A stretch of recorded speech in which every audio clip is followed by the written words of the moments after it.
Black history is usually told through a single lens, one that mostly focuses on the transatlantic slave trade and African American history. And while that part of history is incredibly important, Black history goes way beyond what's usually taught in schools. It stretches across continents, eras, and cultures, shaping the world in ways most people don't even realize. This is a universal story of resilience, innovation, cultural exchange, and immense global impact. A legacy forged not just across Africa and America, but also Europe, Asia, and Oceania, each region experiencing Black greatness in more ways than one. So today, we'll be exploring the other sides of Black history that don't always get the spotlight but absolutely deserve it. This is the world we don't often see, Black history across continents. Stick around, because some of these remarkable facts might just surprise you. When people talk about Black history, Oceania is rarely mentioned. Yet, the presence of African-descended people in the Pacific stretches back thousands of years. While African migration to Europe and the Americas is well documented, the connections between Black populations and the Pacific remain one of history's most underexplored narratives. Indigenous Australians, for example, share deep genetic and cultural links with early African populations. These ties are among the oldest known connections between African-descended peoples and another landmass. It is believed that a distinct group of early humans migrated out of Africa through Asia and eventually reached Australia. Genetic studies show that Aboriginal Australians, along with some populations in Papua New Guinea and Melanesia, carry ancient DNA markers that link them to these early African migrants. And beyond genetic connections, Oceania saw waves of migration that included African-descended individuals, both voluntary and forced. One of the most tragic and overlooked aspects of Black history in the Pacific is the practice of blackbirding, a form of coerced labor that took place in the late 19th and early 20th centuries. Tens of thousands of Black laborers, often referred to as Kanakas, were taken from Melanesian islands such as Vanuatu, the Solomon Islands, and Papua New Guinea to work on plantations in Australia and Fiji. Many of these workers were deceived, kidnapped, or forced onto ships before being taken to sugarcane fields in Queensland, Australia, or cotton and sugar plantations in Fiji. Conditions for these laborers were brutal, bearing similarities to slavery, despite official classifications as indentured workers. They endured long hours, poor living conditions, and harsh treatment from plantation owners. Many died due to mistreatment, disease, or unsafe working environments. Those who survived and remained in Australia formed communities, but their place in history was largely erased. In 1901, the Pacific Island Labourers Act was introduced as part of Australia's White Australia policy, which sought to remove non-European populations from the country. As a result, between 1906 and 1908, most surviving Kanakas were forcibly deported back to their home islands, even if they had lived in Australia for decades. Despite this, some were able to stay, and today, the descendants of these laborers continue to preserve their history and culture in Australia. In Fiji, the story of Black laborers followed a different path. While some Melanesians were brought in under similar exploitative conditions, others managed to integrate into Fijian society over time. Today, many Fijians with Melanesian ancestry maintain connections to their heritage, and their influence can be seen in Fijian customs, music, and language. New Zealand also had Black residents long before modern immigration patterns took hold. African sailors and laborers were part of early colonial settlements, contributing to industries such as whaling and trade. Historical records indicate that some Black settlers in New Zealand became landowners, though their contributions were later minimized in mainstream historical narratives. The presence of African-descended people in Papua New Guinea is another fascinating but often overlooked aspect of history. Some African migrants, particularly from the Caribbean and West Africa, arrived in Papua New Guinea in the 19th and 20th centuries as part of colonial military forces or labor groups. The British and Germans, who controlled different parts of Papua New Guinea during colonization, often brought African soldiers and workers to assist in administration and infrastructure projects. Over time, these individuals blended into local communities, leaving traces of African ancestry in some Papua New Guinean populations. However, The earliest African connection to Papua New Guinea likely dates back thousands of years, as ancient migrations brought genetic influences that can still be traced today. So similar to African Americans, Aboriginal Australians and other Black Pacific communities reflect resilience in the face of colonization. They endured land dispossession, racial discrimination, and cultural suppression, much like Black communities elsewhere. But despite these challenges, they have maintained strong cultural identities and continue to fight for recognition and rights in their respective countries. So now we've established that Black communities in Oceania have a long and important history, even though they aren't often talked about. But they weren't the only ones. In Asia, Black people also had important roles to fill in different societies, and their stories are just as interesting. Black presence in Asia is rarely talked about, yet historical records reveal a deep connection between African-descended peoples and the continent. Yasuke, the African samurai who served under Oda Nobunaga in 16th century Japan, is a prime example. Yasuke arrived in Japan in the 1570s, likely as a servant or bodyguard to Jesuit missionaries. His dark skin fascinated the Japanese elite, as he was unlike anyone they had encountered before. Oda Nobunaga, one of Japan's most powerful warlords, was so intrigued by Yasuke's strength and presence that he took him into his service. Yasuke trained as a samurai, a status typically reserved for the Japanese warrior class, and fought alongside Nobunaga's forces during a turbulent period of civil war. His story stands out because he was not treated as an outsider, but rather as a respected warrior, breaking the idea that historical Japan always had strict racial barriers. And while he's one of the most well-documented examples of African presence in Asia, he wasn't the only one. Across the continent, African-descended people took on important roles in the military, politics, and trade, shaping history in ways that often go unnoticed. In India, the Siddhis, a community of African descent, have lived in the country for over 1,000 years.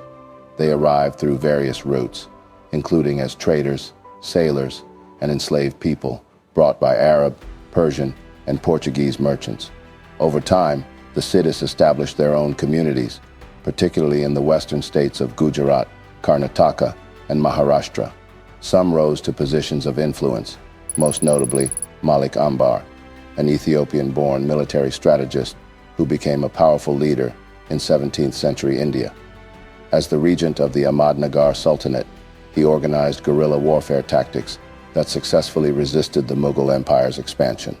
His military skills and governance left a lasting impact on Indian history, yet he remains largely unknown outside scholarly circles. In Southeast Asia, the Dutch and Portuguese slave trades brought African-descended populations to Indonesia and Malaysia.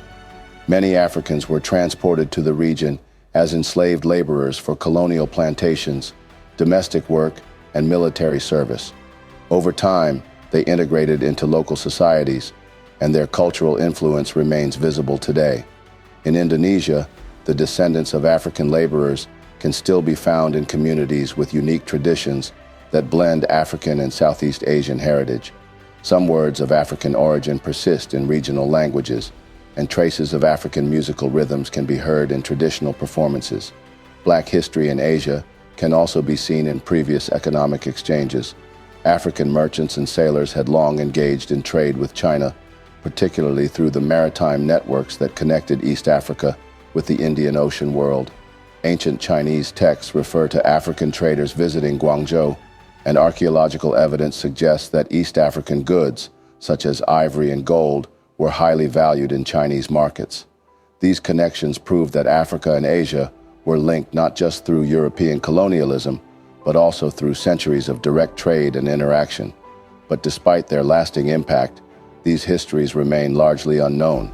Black figures in Asia are barely mentioned in mainstream history, leaving many unaware of the deep and complex relationships between African-descended peoples and the continent.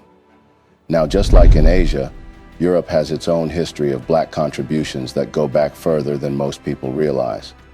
For centuries, Black individuals lived, worked, and influenced European societies in ways that are often overlooked. They made their mark in science, politics, the arts, and social movements, influencing Europe in ways that still matter today. One of the biggest black influences in European history came from the Moors, a North African Muslim group that ruled parts of Spain and Portugal from the 8th to the 15th century. During their rule, cities like Córdoba and Granada became major centers of learning, attracting scholars from across the Mediterranean and the Middle East. The Moors introduced advancements in medicine, astronomy, mathematics, and architecture that had a lasting and positive impact on Europe's intellectual and cultural development. Their influence can still be seen in Spain's architectural landmarks, like the Alhambra Palace, famous for its intricate geometric patterns and detailed carvings. Many Spanish and Portuguese words, especially those tied to science and trade, have Arabic and African roots, showing just how deeply the Moors shaped these cultures. And even after their expulsion from Spain in 1492, their impact lived on, as European scholars continued to build on the knowledge they had introduced. Beyond the Moors, black individuals influenced European societies in significant and sometimes unexpected ways. In England, John Blank, a black trumpeter in the court of Henry VIII, is one of the earliest recorded black figures in British royal circles. He played at major royal events, including the Westminster Tournament of 1511, and even petitioned the king for a raise, an act of self-advocacy that was rare for a black figure in Tudor England. His story is amazing because it challenges the idea that black people in Europe were only enslaved or overlooked. It proves that some held real influence and earned respect in society. Meanwhile, in France, Chevalier de Saint-Georges became one of the most celebrated musicians and fencers of the 18th century. Born in Guadeloupe to an enslaved African mother and a French nobleman, he rose to prominence as a composer, violinist, and conductor. His musical works were admired in Parisian high society, and he even led one of France's first orchestras. Beyond music, he was a champion fencer and a military officer, leading an all-black regiment during the French Revolution. Despite facing racial discrimination, his talent and influence secured him a place in French history, though his legacy is often overshadowed by his European contemporaries. Black voices also had a huge part in Europe's abolitionist movements. Olaudah Equiano, an African writer and former enslaved person, became one of Britain's most powerful anti-slavery advocates. His autobiography, The Interesting Narrative of the Life of Olaudah Equiano, provided a first-hand account of the horrors of the transatlantic slave trade and helped mobilize public support for abolition. His writings influenced the passage of the Slave Trade Act of 1807, which outlawed the British transatlantic slave trade. These remarkable figures were part of a long history of black individuals who contributed to Europe's cultural, political, and intellectual life. But Europe is only one chapter in the story. To truly understand black history, we have to go back to where it all began. It's time to focus on Africa, the birthplace of powerful kingdoms that influence the world in ways history books don't always mention. When people talk about African history, they usually bring up ancient Egypt, the Mali Empire, or Great Zimbabwe, famous for their architecture, wealth, and knowledge. But Africa's influence runs much deeper, with countless civilizations leaving their mark on the world in ways that don't always get the recognition they deserve. Before we get into the lesser-known histories, let's take a moment to revisit these well-known civilizations and the lasting impact they left on the world. Ancient Egypt's contributions span multiple fields, from engineering and medicine to governance and literature. Egyptian society developed one of the earliest writing systems, hieroglyphics, which was used for both administrative and religious purposes. Their advancements in irrigation techniques allowed agriculture to thrive along the Nile, supporting one of the most enduring civilizations in history. Egyptian mathematics influenced later civilizations, with concepts like geometry and early algebra used in both construction and astronomy. The Mali Empire demonstrated Africa's economic power, with its influence stretching across North Africa and the Middle East. Mansa Musa, its most famous ruler, is widely regarded as one of the wealthiest individuals in history. But beyond his wealth, he was a devout Muslim, and his pilgrimage to Mecca in 1324 was a deeply religious journey. As a practicing Muslim, it was his duty to make the Hajj, the sacred trip to Islam's holiest city, at least once in his lifetime. For him, though, it wasn't just about personal faith. It was also a way to strengthen Mali's reputation across the Islamic world. He didn't travel quietly.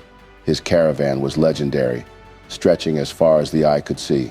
Accounts describe a procession of tens of thousands of people, including soldiers, officials, and enslaved attendants, all dressed in fine silks. Mansa Musa brought so much gold with him that he handed it out freely to the poor and built mosques along the way. Cities like Cairo, Medina, and Mecca felt the impact of his generosity, but his spending spree had unintended consequences. The sudden influx of gold caused inflation in these cities, temporarily disrupting their economies. Despite this, his pilgrimage successfully established Mali's status as a global power, attracting scholars, merchants, and architects to Timbuktu and other Malian cities. Mali was also home to the University of Sankore in Timbuktu, a renowned center of learning that attracted scholars from across the Islamic world. This institution housed thousands of manuscripts covering subjects like medicine, law, and astronomy, showcasing the intellectual depth of West African societies. Further south, Great Zimbabwe was a thriving city that showed just how advanced African architecture and trade were early on. Built between the 11th and 15th centuries, it was the center of a powerful kingdom, controlling trade routes that connected southern Africa to the Swahili coast. Amazingly, its massive stone walls built without mortar still stand today. Great Zimbabwe was a major trade hub, dealing in gold, ivory, and other valuable goods with merchants from as far away as China and the Middle East. Beyond these widely recognized civilizations, other African kingdoms thrived with governance models, trade networks, and cultural traditions that left lasting legacies. The Kingdom of Nri, located in present-day Nigeria, developed a system of leadership based on diplomacy rather than military conquest. The rulers, known as Eze Nri, were spiritual and political figures who gained influence through religious authority. They maintained order through rituals and mediation, discouraging warfare and emphasizing justice. This governance model greatly influenced the Igbo society, which continues to value decentralized leadership and consensus-based decision-making. Meanwhile, the Loango Kingdom, along the Congo coast, played a complicated role in the transatlantic slave trade, but ultimately resisted large-scale participation. At first, Loango was involved in some limited trade with European merchants, including Portuguese and Dutch traders who sought enslaved Africans for plantations in the Americas. However, Loango's rulers realized the risks of European dependency and actively worked to distance themselves from the trade. One of the key reasons Loango was able to escape large-scale involvement was its strong economic foundation. The kingdom had well-established trade networks dealing in ivory, copper, textiles, and other valuable goods. By maintaining these alternative industries, Loango's economy did not become dependent on human trafficking, making it easier for the kingdom to shift away from the practice. Additionally, Loango's leadership enacted policies that limited direct participation in the transatlantic slave trade, at times restricting European access to inland trade routes that funneled captives from Central Africa to coastal ports. By the late 18th century, Loango had largely disengaged from the transatlantic slave trade, reinforcing its position as a sovereign and independent trading power. This decision helped preserve the kingdom's autonomy and cultural traditions, while also challenging the notion that all African societies were complicit in the forced displacement of their people. Loango's resistance to European economic control allowed it to maintain a strong internal economy long after other regions had been destabilized by the slave trade. In Central Africa, the Luba Empire preserved its history through an advanced oral tradition known as Mbudye. This system relied on trained historians who used beadwork, memory boards, and storytelling to record political and historical knowledge. These memory boards, known as lukasa, were filled with intricate symbols that only those trained in the tradition could interpret. This system made sure history was passed down accurately for generations, even as European colonization tried to erase indigenous records. The impact of these civilizations continues to be seen in African heritage today. Cultural traditions, governance systems, and historical narratives rooted in these kingdoms remain an essential part of African identity. But their impact didn't stop there. The legacies of these societies extended far beyond Africa. influencing modern institutions, intellectual thought, and the histories of people across the world. While African kingdoms thrived with ideas, wealth, and culture long before European contact, across the Americas, Black communities were facing immense challenges. Despite being forced into new lands, they found ways to leave lasting marks on the places they came to call home. Black history in the Americas is often centered on the United States, particularly the Civil Rights Movement and the Underground Railroad. While these struggles were significant, Black communities across Latin America and the Caribbean also fought for freedom in ways that shaped entire nations. Enslaved and free, Black populations across the region resisted oppression, built independent communities, and influenced culture and politics in ways that are often overlooked. The transatlantic slave trade forcibly brought millions of Africans to the Americas, where they were enslaved by European colonial powers. Spain, Portugal, Britain, France, and the Netherlands transported enslaved people across the Atlantic to work on plantations producing sugar, coffee, cotton, and other valuable goods. Many Africans were captured in wars, kidnapped, or sold into slavery by rival groups, then shipped across the ocean under horrific conditions. Those who survived the Middle Passage were sold at auctions, often forced into lifelong labor with no rights. This system of slavery was particularly widespread in Brazil and the Caribbean, where plantation economies depended on African labor to generate wealth for European nations. In Brazil, enslaved Africans faced extreme conditions in sugarcane plantations. The Portuguese relied heavily on African labor, as indigenous populations were quickly decimated by disease and warfare. Enslaved people in Brazil endured long hours of work, physical punishment, and the constant threat of being sold or separated from their families. Despite this, many resisted. The Quilombo dos Palmares was one of the most famous strongholds for escaped enslaved people. Located in present-day Alagoas, Palmares grew into a thriving settlement that lasted nearly a century, despite repeated attacks from Portuguese forces. At its height in the 17th century, it was home to tens of thousands of people, including Africans, indigenous Brazilians, and even poor Europeans who sought refuge. The community developed its own leadership, trade systems, and military defenses. Zumbi dos Palmares, one of its most legendary leaders, became a symbol of Black resistance in Brazil. He led Palmares in its final years, fiercely defending the settlement against Portuguese forces until he was captured and executed in 1695.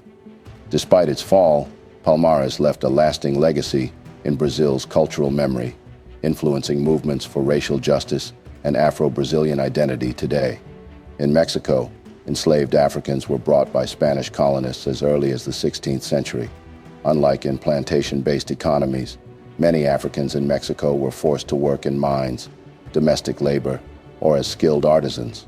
Some Africans and their descendants gained certain freedoms, but others remained enslaved, forming the backbone of Spanish colonial labor systems.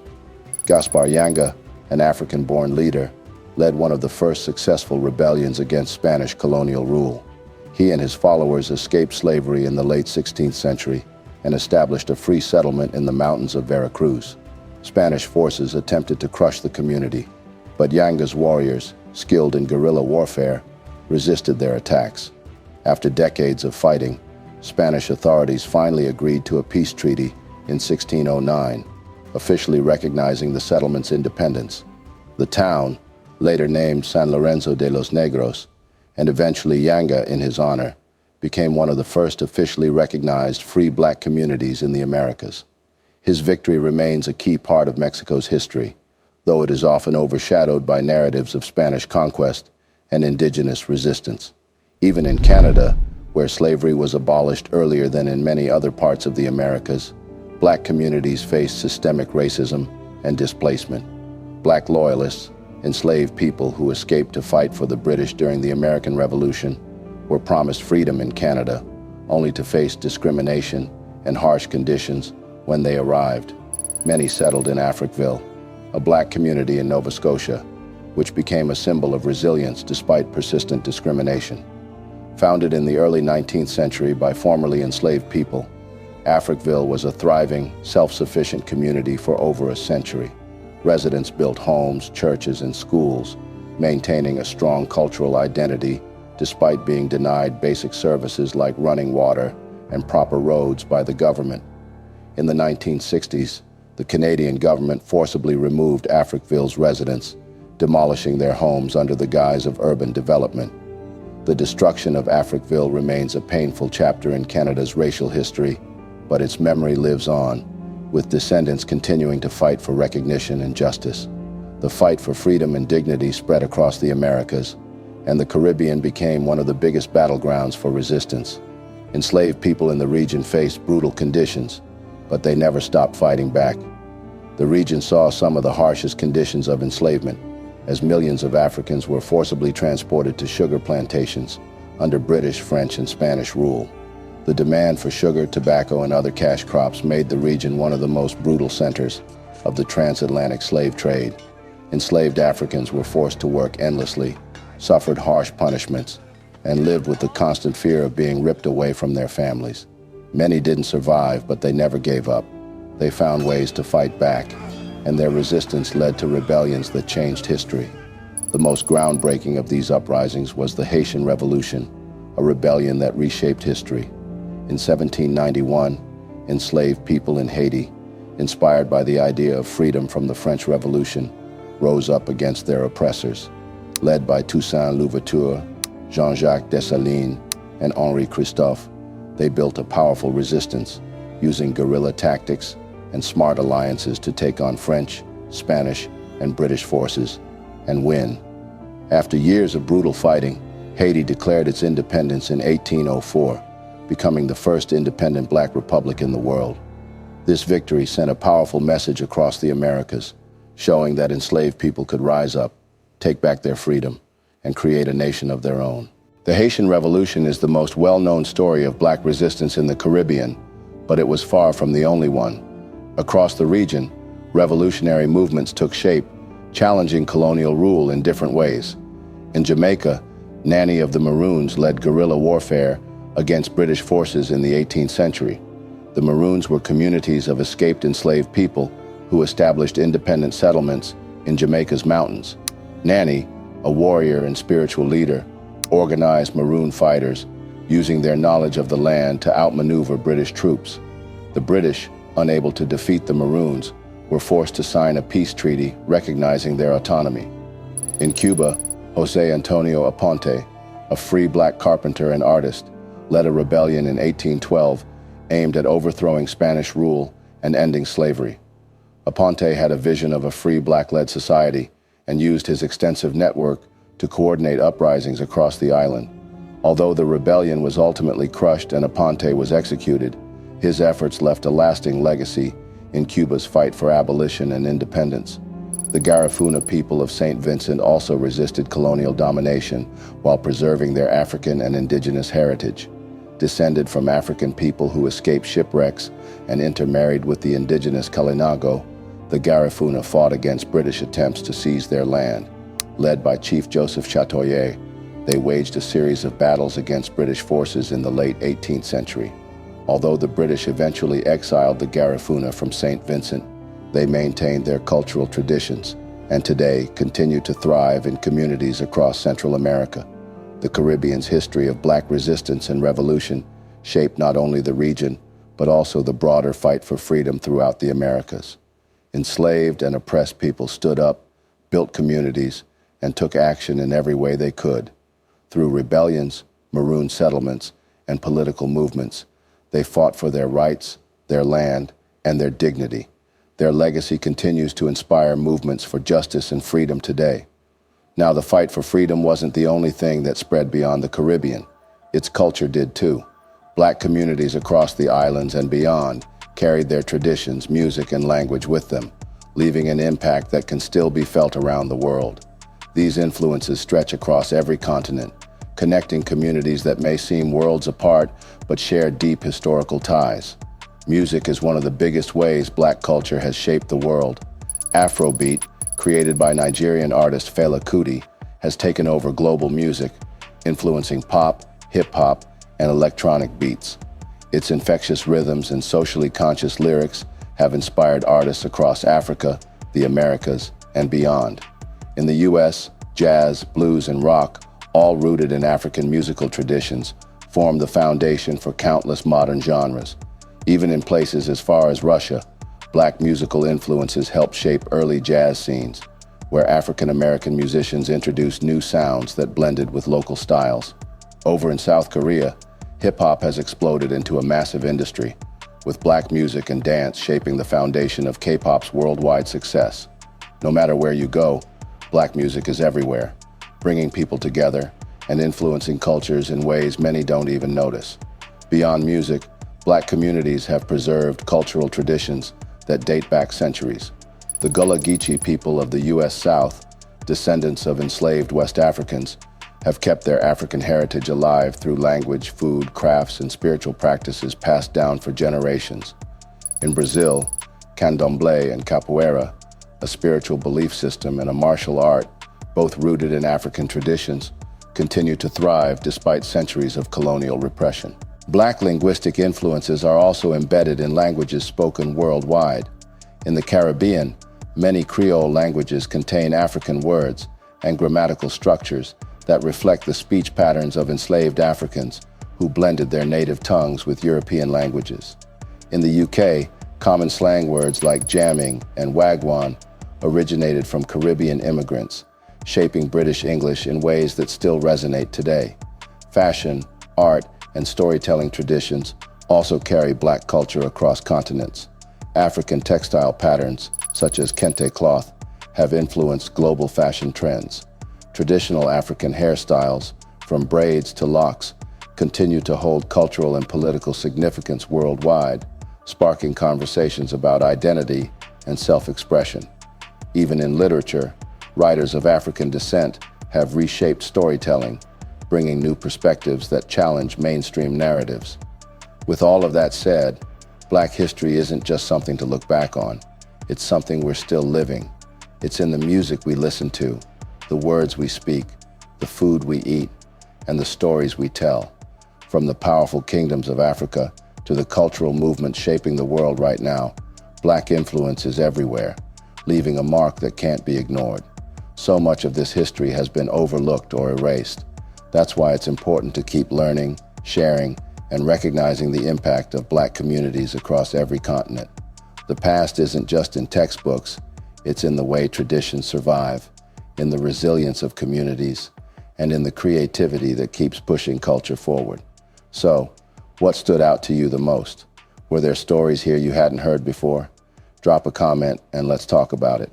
If you're interested in exploring more about Black history and culture, check out our other videos on the channel. Don't forget to like, subscribe, and turn on notifications so you never miss out. Thanks for watching, and we hope to see you again soon.